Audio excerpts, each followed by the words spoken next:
What's up, everybody? Welcome on back to another episode of Dropkicks and Joysticks. I am your host, Bloody Bill Vox.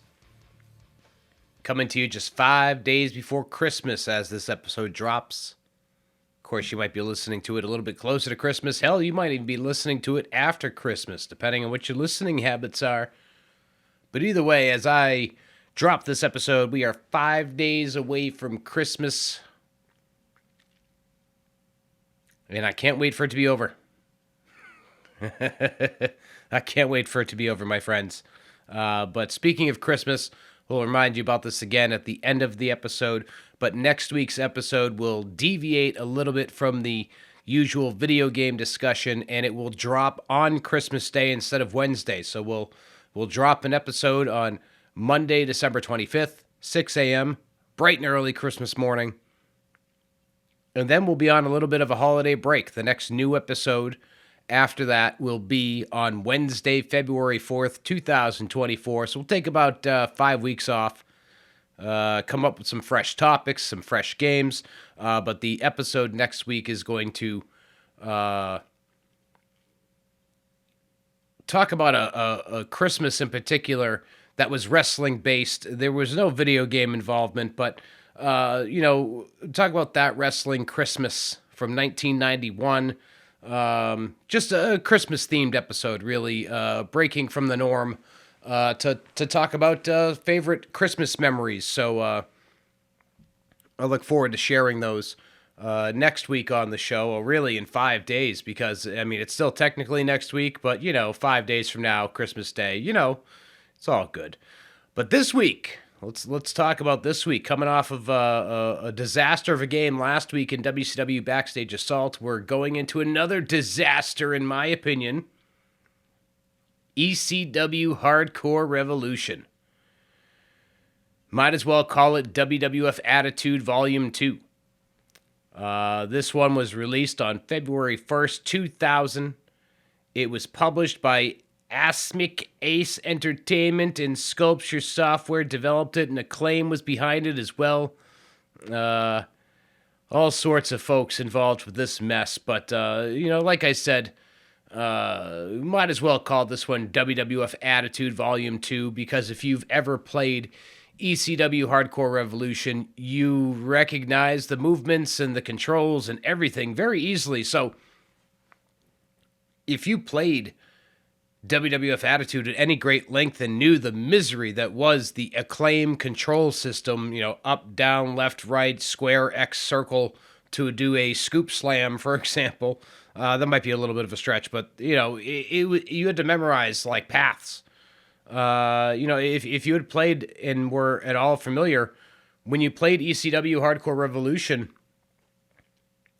I just, literally, before I sat down to record this episode, I said to my fiance, I said, this is basically WWF Attitude in ECW skins. And really, that's what it is.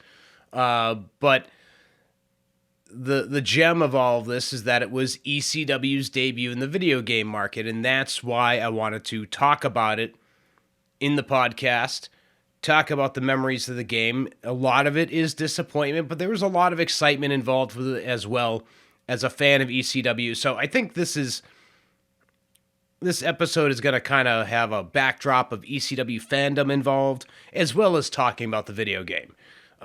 So again, as we always do, give the credit up front to our good friends at the SmackDown Hotel for the game notes and game features. Let's go ahead and get into them.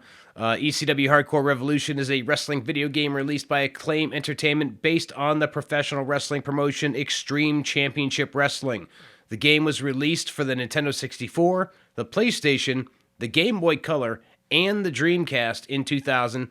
A sequel was released in August of 2000, ECW Anarchy Rules. So that's right, we had 2 ECW games in the span of 6 months.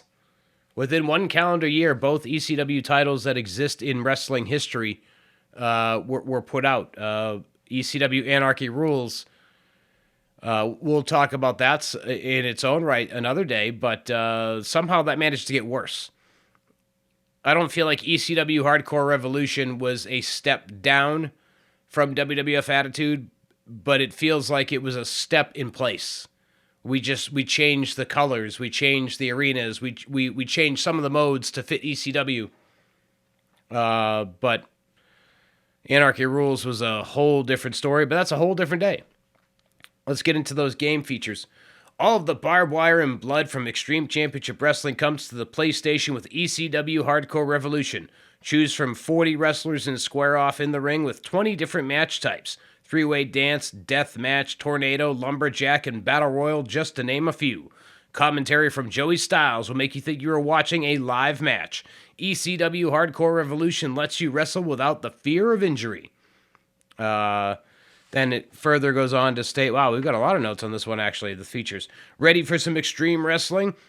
ECW Hardcore Revolution features 3 all-new ECW arenas, including the ECW Madhouse of Extreme, which was basically not the Hammerstein Ballroom. I can't think of the name of the venue, but it's featured in a lot of hardcore TV events.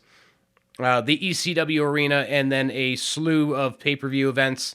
I think Heatwave was among those, Anarchy Rules, the ECW banner events. Experience over 20 game modes that push the extreme, including the first ever barbed wire match, which was pretty cool to see, I must admit. Customize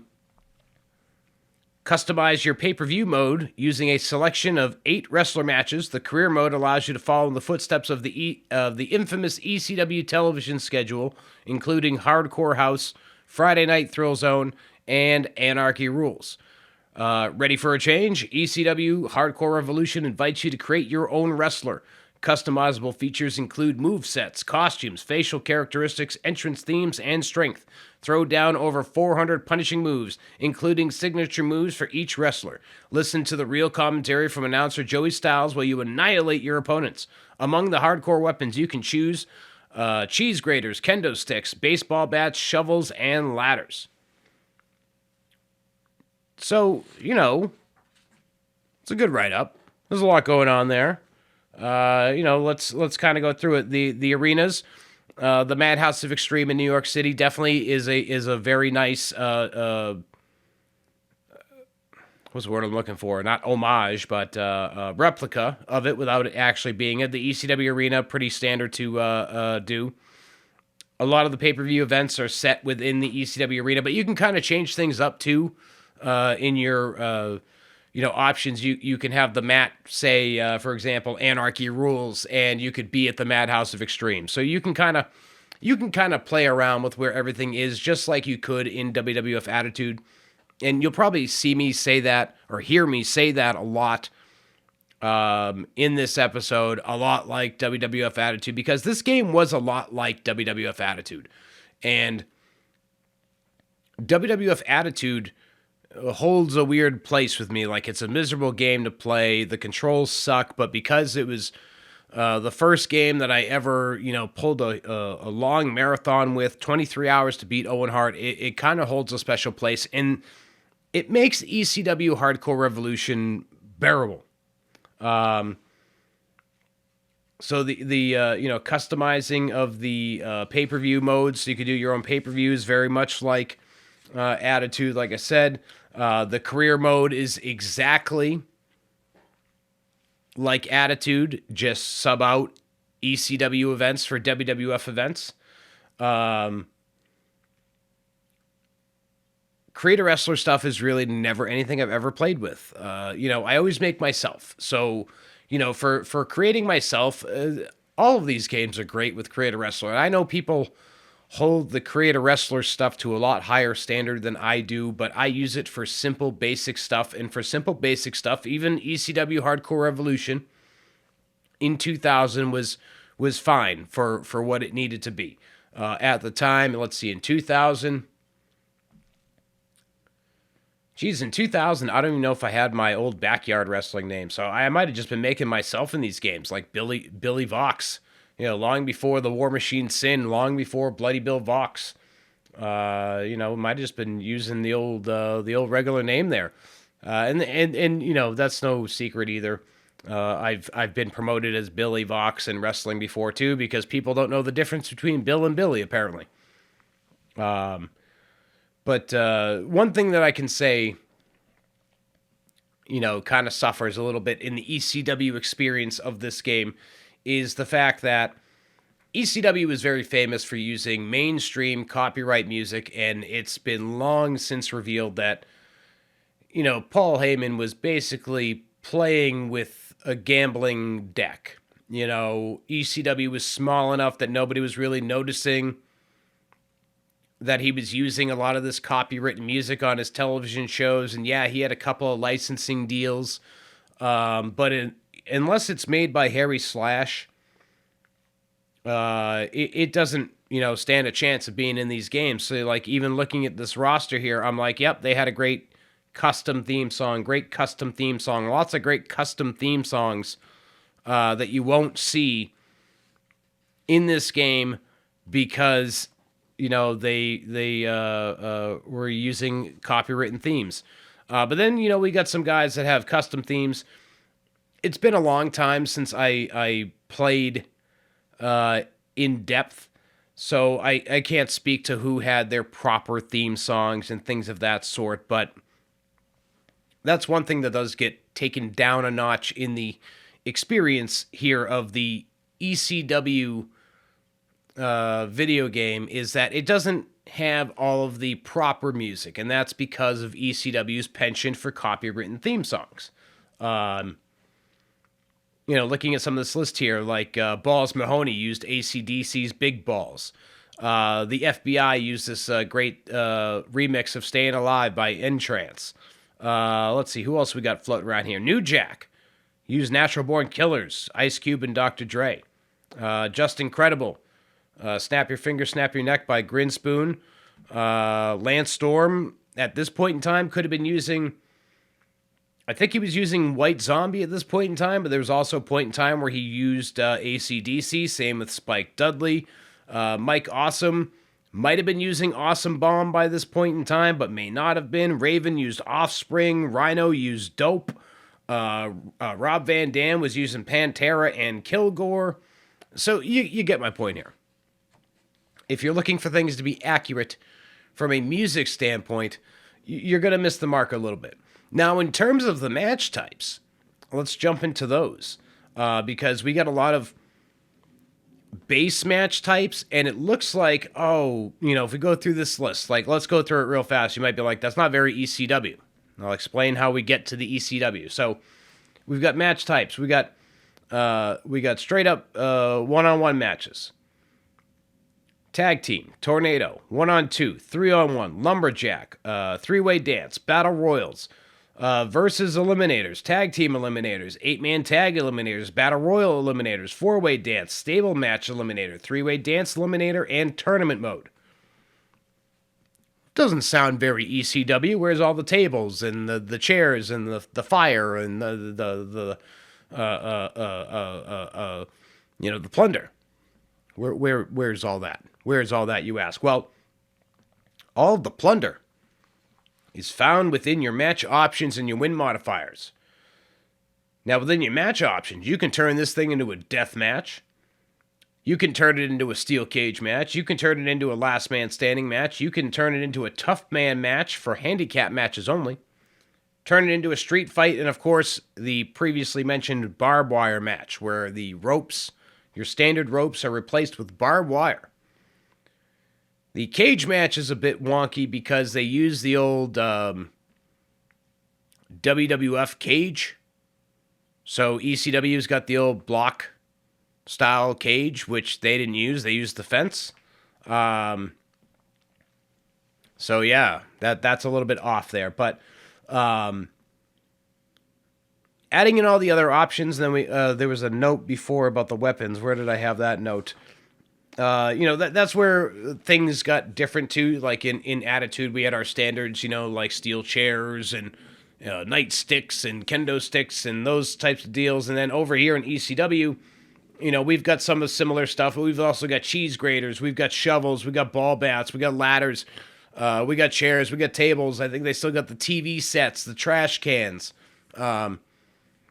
I always like the weird assortment of weapons in the Acclaim games, even going back to Warzone, like a TV set, for example.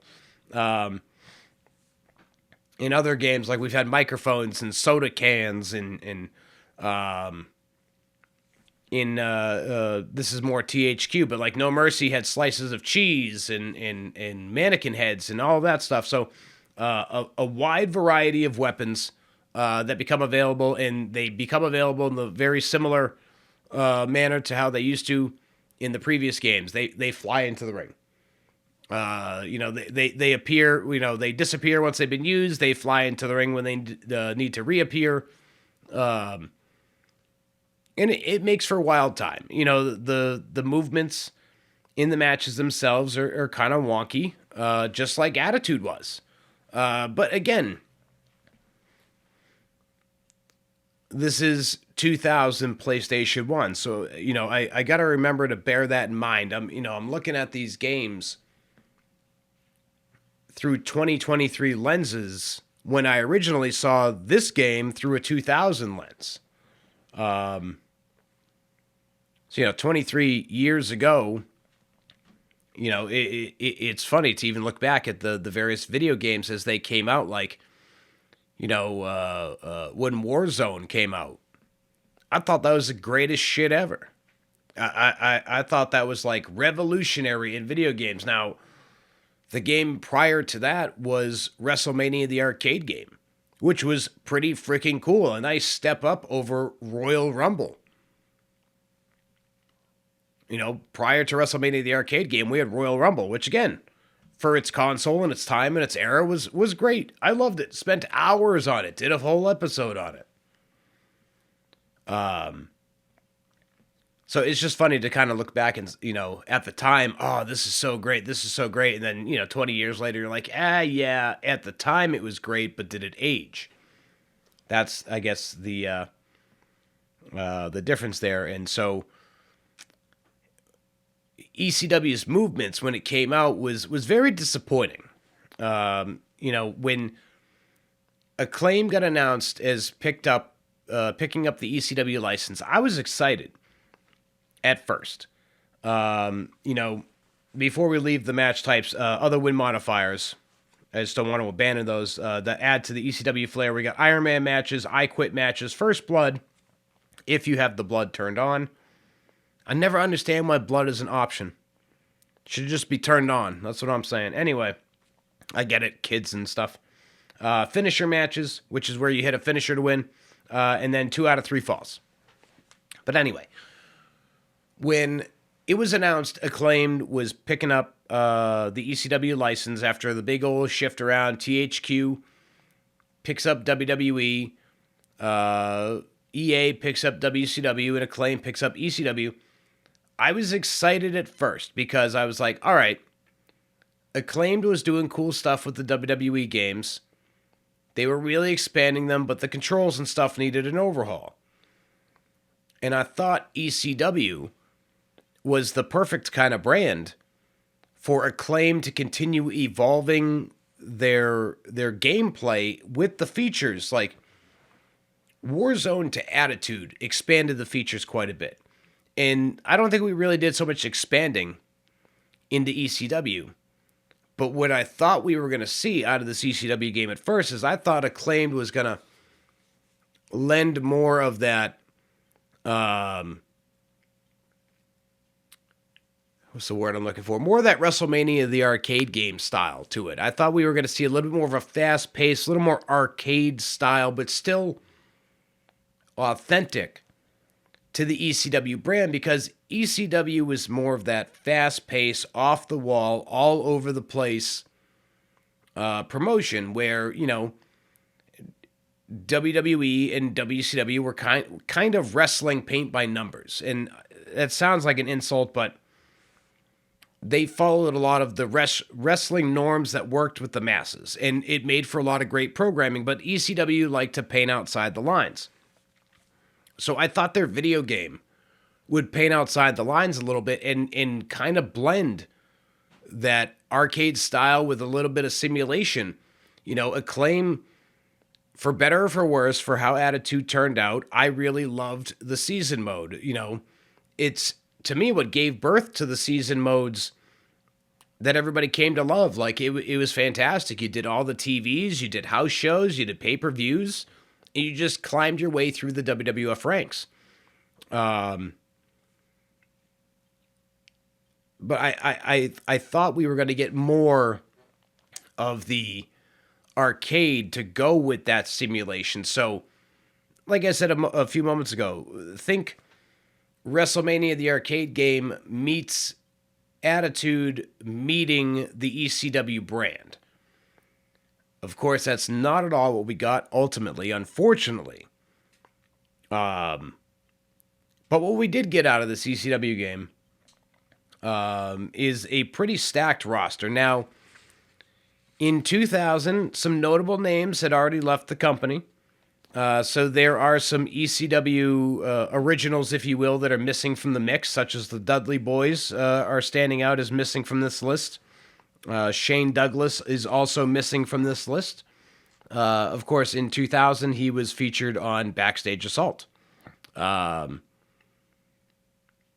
otherwise, there's a lot of longtime ECW names, a few throw-ins here and there. Couple of names I don't even recognize. Maybe there were acclaimed special characters or whatever, but anyway, let's go through the roster, if we will. Yes, we will. Okay, let's go through it pretty fast because I don't have a number on it, but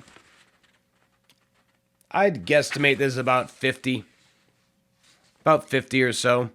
Anyway, we got Amish Roadkill, or better known as Roadkill, Armsmaster, Axel Rotten, Balls Mahoney, Beulah McGillicuddy, Big Sally Graziano, Bill Alfonso, here's one I don't know, Brian Santoro, C.W. Anderson, Charlie Bruzzese, whatever, don't know that name, Chris Chetty, Cyrus the Virus, a.k.a. Don Callis, Dastardly Danny Doring, Dawn Marie Bitch, Excel, I don't know who that is, Francine, Harry Slash, the man who made the ECW theme song This Is Extreme, Jack Victory, the most sexiest man alive, Jason. We had Jazz, Jerry Lynn, Joel Gertner, Joey Styles, Judge Jeff Jones. Oh, geez, I was saying it right. It just didn't sound right coming out of my mouth. Judge Jeff Jones, Just Incredible, Lance Storm, Little Guido Maritano, Little Spike Dudley, Louis Spiccoli, Mac Daddy, Mad Goat, Mike Awesome, New Jack, Nova, Nurse Ratchet, again, don't know who that is, Raven, Rhino, Rob Van Dam, Ron Buffone, who's an ECW staff guy, Sabu, Sabu's, I believe it's his uncle, the Sheik, was a locked character, Simon Diamond, Skull, let's see, flipping my page there. Sound Guy Randy, Spanish Angel, Steve Carino, Super Crazy, Taz, Tommy Rich, Tommy Dreamer. I skipped over him. So Taz, Tommy Dreamer, Tommy Rich, Tony DeVito, Tracy Smothers, Trainer, Wild Bill, and Yoshihiro Tajiri. Taz being locked up made me very angry. When this game came out. In fact, to this day, I've never unlocked Taz in ECW Hardcore Revolution. I believe you do it by completing the season mode and winning the ECW Championship, and that's how you unlock Taz. When ECW Hardcore Revolution came out, I was spent on the whole concept of how things were done with Attitude. Attitude still skates by with me 20 years later, 23 years later, 24 years later, whatever it is. Still skates by with me after all this time because of the special place that it holds. When ECW Hardcore Revolution first came out, I was disappointed right out of the gate when I realized that this was just Attitude in ECW clothing. We took the WWF hat off, we took the WWF shirt off, and we slapped an ECW hardcore shirt on and a ECW hat, and we wrapped it in barbed wire, and we said it was an ECW video game. But unfortunately, it failed in many respects to capture what made ECW special, because it became just like the other games. It wasn't different compared to the WCW game. It wasn't different compared to the WWF game. It was literally a WWF game. I'm not sure how or why that flew, why ECW was fine with it. I suspect that Paul Heyman at the time in 2000, late 1999, was hurting for money so much that they just wanted to crank something out that had worked. Like WWF Attitude worked for Acclaimed. So I would imagine, without looking and diving and deeping or digging and diving and all that jazz, my suspicion would be that they wanted to go with something proven versus reinventing the wheel. Hey, this worked for Attitude. Surely it's going to work for ECW. And maybe the units moved will prove that it was successful, but I don't recall it being super successful. There had to be some success behind it for them to release Anarchy Rules just 6 months later. There had to be something there. But what I will say is that I didn't see it personally. So I never played through a season mode. I did a pay-per-view. I did some exhibition matches. You know, I probably played the game for a few weeks before it was quickly out of rotation. You know, I was a big fan of ECW. I discovered ECW late at night. Actually, no, I got to take that back. I discovered ECW thanks to a 1999 episode of Monday Night Raw at the Manhattan Center, where they decided to cross-promote with ECW, and they brought Paul Heyman and a bunch of them on TV. I remember there was a segment with the Eliminators doing total elimination on a sound guy. Sabu fell off the letter R. There was a match between one of the Dudleys and somebody else. So ECW got a lot of spotlight there in 1997. And it was, I think, early 1998 on a Spanish language channel that was out of Worcester, Massachusetts. I think it was called Univision. No, not Univision, because that one's still around. Or maybe it was Univision. I don't know. It was out of Worcester, Mass. And so one night, I was just up in my bedroom. You know, this is 1998, so we're 13 years old. And, you know, it's summertime. No, it's not even summertime. It's a weekend. And, you know, I'm up late. I'm slipping through the channels, you know, seeing what's on TV. And all of a sudden I find ECW. And so every, technically Friday night, because I hadn't gone to bed yet, but it was technically Saturday morning, like 1:30 in the morning. I was watching ECW Hardcore TV. And if I wasn't staying up, I was setting a tape to record. So I became big time fan of ECW. Watched all the pay-per-views with my neighbor. I was collecting the action figures, trying to do some of the tape purchases, although their home videotapes were super expensive. Holy moly. Big up to my neighbor, who was a major wrestling tape recorder, collector, buyer, you name it. The dude just had stacks. Think hoarding conditions, but with VHS tapes, so it's not at all dirty and unsanitary. There's just a bunch of fucking videotapes around. I can't begin to tell you how many times I was over there for pay-per-views. We knock over a stack. And it was like it was normal. We just pick that shit up and go about our day. When ECW's first CD dropped, I think that one dropped in like 1998, Extreme Music Volume 1. I was all over that. The first ECW event and the only ECW event I ever went to live was in my hometown. And the Little League team, or not even Little League, it was Pony League.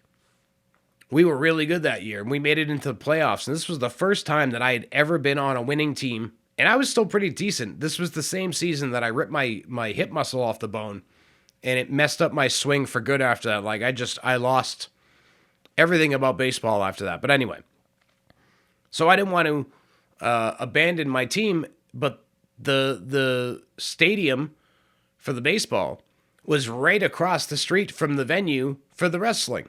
So I played my Pony League game, and I went over to this ECW event. It's the only ECW event I've ever been to. I went over to this shit wearing baseball cleats, baseball pants, a DX shirt that I had gotten the night before at a rescheduled WWF house show event in Boston, and a backwards cap, which I think was just my baseball team's cap. What an outfit. And that's what I wore to my first ECW event. First and only.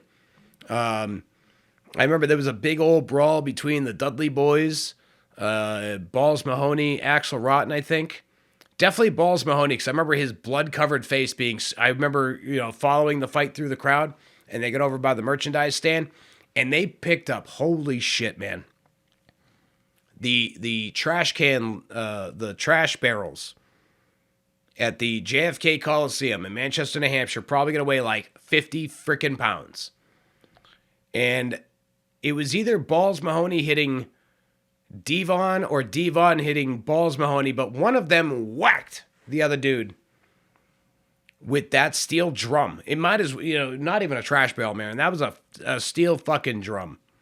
But yeah, my ECW fandom got kicked off. That was where we were driving through. My ECW fandom got kicked off in '97. Really got into high gear in '98.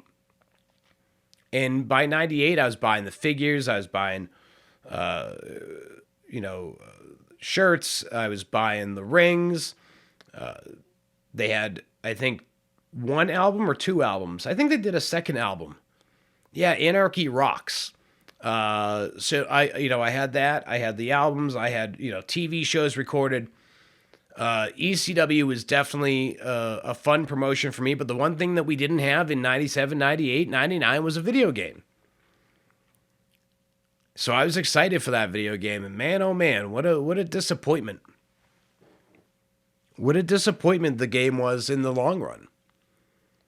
Great roster, but I alluded to this a few moments ago, but Taz being locked away was one of the biggest turnoffs to me for this game.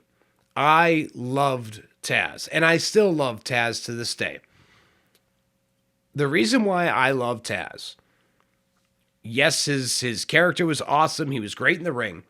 But what Taz did for guys my height is he gave us hope.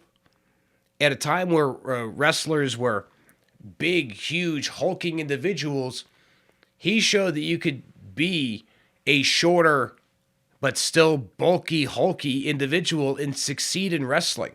So I loved everything about Taz from the minute I saw him. I always cite my five in wrestling as being The Undertaker, Bret Hart, Roddy Piper, Randy Savage, and Steve Austin. Taz would make the top 10. The only reason I think Taz isn't in that top 5 is because those other 5 guys influenced me a lot longer. I've been watching Steve Austin since 91. Same with Piper. Same with Savage. Same with Bret. Same with Taker. I only discovered Taz in 97, but Taz has always been up there for me as one of my favorites. So, like I said, if we had to do a top 5 with an honorable mention, I think I could feel comfortable in throwing Taz at 6, maybe 7, because Scott Hall was a big influence as well. One of my finishing holds was the Sinner, for when my character was named Sin. It was called the Sinner, and it was the Razor's Edge. But either way, one of the reasons that I was excited for an ECW game was that Taz was going to be in it, even though he had already gone to the WWE. Now, when this game came out in February, Taz had debuted in WWE the month prior at the Royal Rumble. The vignettes had been running for months, but his in-ring debut was the month prior. So a lot of people, myself included, were worried that Taz was going to get yanked out of the game. Thankfully, Taz did not get yanked out of the game. And then, of course, even if he had gotten yanked out of the game, he was in No Mercy, which came out later in 2000. But the fact that this game locked up my favorite ECW wrestler, was a big time turnoff. So I said it earlier. To this day, I've never played with Taz in the game because I've never finished season mode. I've never gotten to the point of unlocking Taz. Because at the end of the day, I've said it a bunch of times, and I'll say it one more time before I get into my final review and before we talk about ECW at the time. This was just WWF Attitude Volume 2, and it disappointed me beyond words. So let's get into my final review, and then we'll talk about what ECW was doing at the time when this game came out. And then we'll wrap things up for this second to last episode before we take a little bit of a holiday break. There's your little bit of a reminder again. We'll do a proper at the end, don't worry. All right, my final review for ECW Hardcore Revolution. While it introduces some new hardcore matches such as the barbed wire death match, this game is ultimately what happens when you dub the same VHS tape too many times and lose quality. ECW Hardcore Revolution is just WWF Attitude Part 2, and somehow they thought releasing another turd in just 6 months with Anarchy Rules was a good idea. Both ECW games are ultimately skippable, unfortunately, but Anarchy Rules is miles worse. So if you have to try an ECW game, Hardcore Revolution is definitely the one to try. Both games are weirdly priced in the aftermarket, so I would lean into saying skip it because what the secondary market charges versus the gameplay experience isn't worth it unless you're a collector of wrestling games. So in other words, the aftermarket charges a weird price for this game, and it's not worth it unless you're a collector. And I found fair prices on both Hardcore Revolution and Anarchy Rules at a point in time. Anarchy Rules somehow gets more money, and it's the worst game of the two. I don't understand it, but I find Hardcore Revolution to be the bearable one of the two. Now, in the lineup of things, it's Attitude Part 2. I can't not keep saying it. I'm sorry. But if you're just comparing the two ECW games, it's definitely the more bearable of the two because at least it's pretty much a clone of WWF Attitude with some loss. Because we're trying to do a little bit more with the exact same engine, and I don't think it worked out very well. So anyway, my final rating for ECW Hardcore Revolution would be a 3 out of 10, which was less kind compared to IGN, who gave it a 4 out of 10, and GameSpot, who gave it a 4.2 out of 10. Didn't look like Game Informer did a review on this one, and if they did, I couldn't find it. I like using those three because those are the three I grew up on. In case anybody ever wonders, why is he always using IGN, GameSpot, and Game Informer? It's the ones I grew up on. That's about it. So let's see. Let's go through my notes here. You can probably hear my papers flipping around. There you go. Really hear it. So February of 2000, ECW was in between pay-per-views. They had just run Guilty as Charged in January. So the next pay-per-view that would take place for ECW was in March of 2000 on the 12th. It did a lot of movement and closure and wrap-ups of the ECW versus TNN storyline, but ultimately ECW in 2000 is a very weird period of time with injuries and departures and one-off returns and lawsuits, and we're making new stars to replace the old stars. So these results are a little bit all over the place in terms of what was going on here.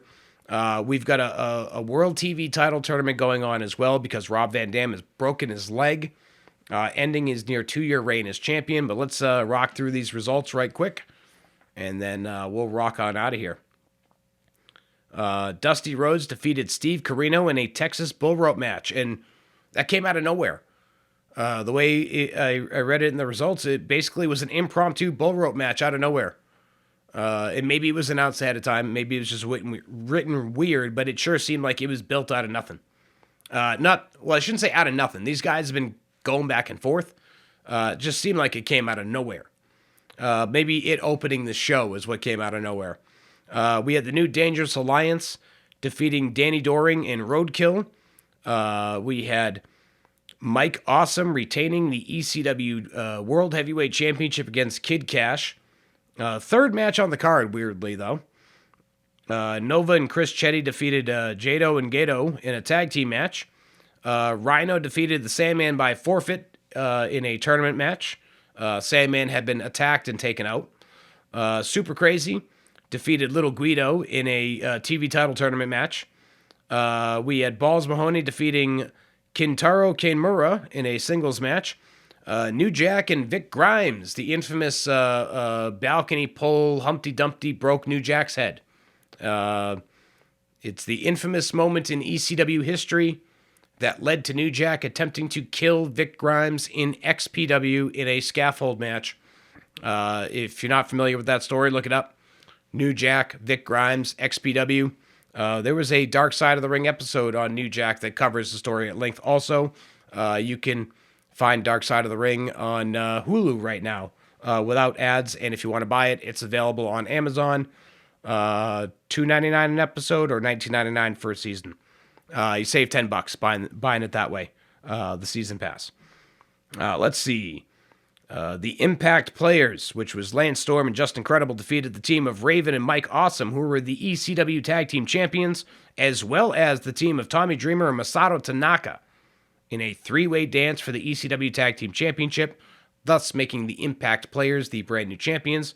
And then our main event of the pay-per-view to crown a brand new ECW television champion, Super Crazy defeated Rhino to become the brand new TV champion.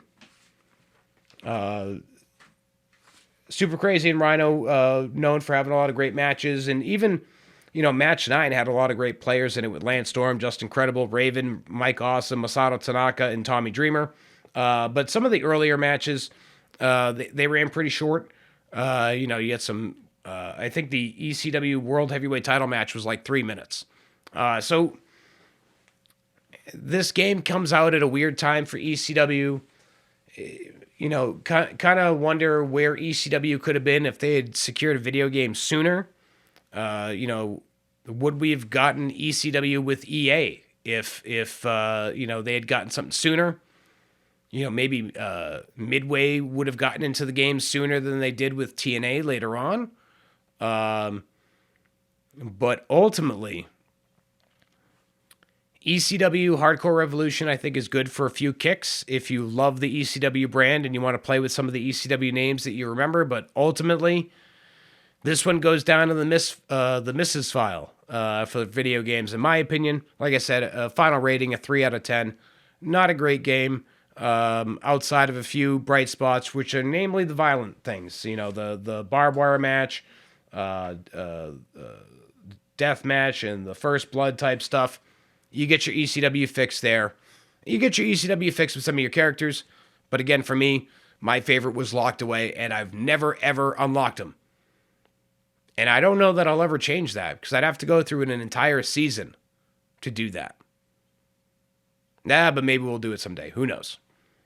But on that note, my friends, we're going to go ahead and wrap things up for this week's episode of Dropkicks and Joysticks. Again, as a reminder, next week will be the last episode before a brief winter break. The next episode is going to drop Monday, December 25th, Christmas morning, 6 a.m. Eastern, right here on YouTube and Spotify as well. It's going to drop in both places, and it will be a Christmas-themed episode. We'll talk a specific Christmas from 1991, where everything that I got was WWF related except for one WCW related item, a Sting Galoob figure. Spoiler alert. But we'll also talk other Christmas memories revolving around wrestling.